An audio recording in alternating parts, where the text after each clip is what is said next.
Aké máme možnosti? Ja vidím len dve. Okamžité členstvo Ukrajiny v NATO alebo 200 000 vojakov na území Ukrajiny.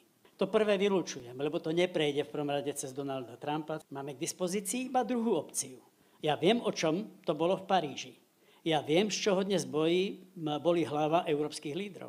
Dnes sa hrá o to, ako bude vyzerať ten 200 000 kontingent vojakov, ktorí budú predstavovať tú skutočnú bezpečnostnú garanciu. Američania tam vojakov nedajú. Prosto zrejme budeme musieť v spolupráci so Spojeným kráľovstvom Veľkej Británie túto bezpečnostnú garanciu Ukrajine poskytneme ako Európania.